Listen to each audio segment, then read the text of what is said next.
Hello to all my single, sassy, sexy mummies. How you all doing today? I hope you're having an amazing day so far. So let's get straight into this.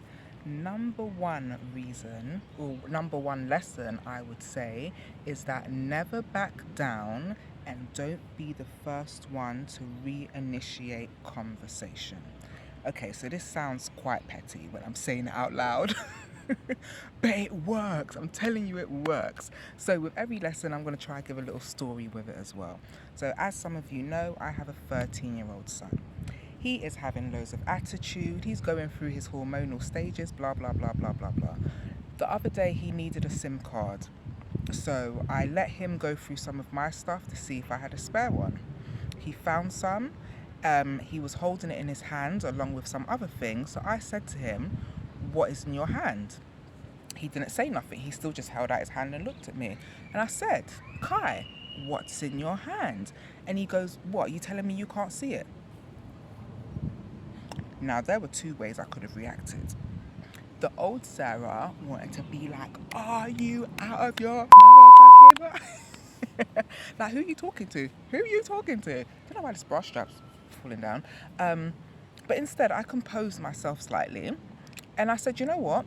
Give those to me. You can now go and buy your own." And I just gave him a little tap on the hand, like, and I did say, "Who do you think you're speaking to? You don't speak to me like that. I wasn't speaking to you disrespectfully. I asked you a very simple question. I expected a very simple answer back." So then obviously he's peed off. He's given me the SIM cards. And this wasn't, no, yes, this was yesterday. So this happened in the morning. Now, he's come back from school. He hasn't said hello to me. I'm like, fine. That's fine. I'll leave him not to say hello to me. We didn't speak for the entire day. There was some mince for dinner, and I said to him, "You know what? You can make your own pasta. I'm not cooking for you today. And why should I? You have an attitude with me. It is very clear that you don't like me at this moment. So why am I going to stand myself up in a hot kitchen and make some pasta for you? I know it's only pasta, but still, it's the principle." Um, so he's still got his screw face. I'm being very conscious of not having as much attitude as him. So I'm trying to learn how to not take on other people's energy as much, because that's something I have a bad habit of doing. So yeah, we've gone through the whole day, barely spoken at all. Then in the evening, I've heard him coughing, so I went to give him a ginger shot and some cough medicine. And he said thank you. And I could tell he was starting to soften up as well. And then when he was going to bed, he actually came to me and said, "Love you, mummy, and good night." And I was like, "Okay, love you too, Kai. Good night." But I'm telling you, if throughout the day I had done what I usually do, which is sit him down, talk through the situation, blah, blah, blah, he wouldn't have come to apologize like that, because he needs to recognize you cannot treat me that way. And as Ian Van Zandt always says, you teach people how to treat you.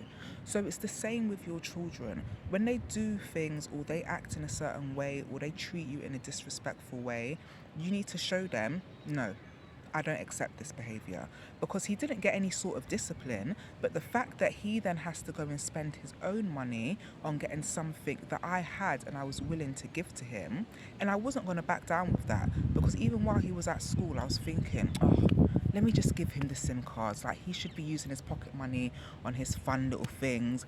And then I thought, no, because let's change this over. If this was a man and the man's asked to look for something in your room, the same situations happened, and you've said, "You know what? Give me back my one. Go and get your own." Now that man is going to know, when it comes to speaking to you, that's not going to run. When it comes to being disrespectful to you, there's going to be some sort of consequence, and you're not going to back down and come and say sorry to him 5 minutes later. So I believe it's the same with your children.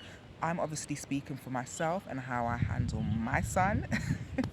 But yeah, that is just one piece of dating advice, because I don't know what you can see when this hair blows up. That is one piece of dating advice that I'm also applying to my parenting life as well. So when Kai does stuff that is disrespectful and unacceptable in my eyes, there's always going to be some sort of consequence, and I'm not gonna I guess, mollycoddle him and be like, oh, you know, you shouldn't have spoke to me like the way.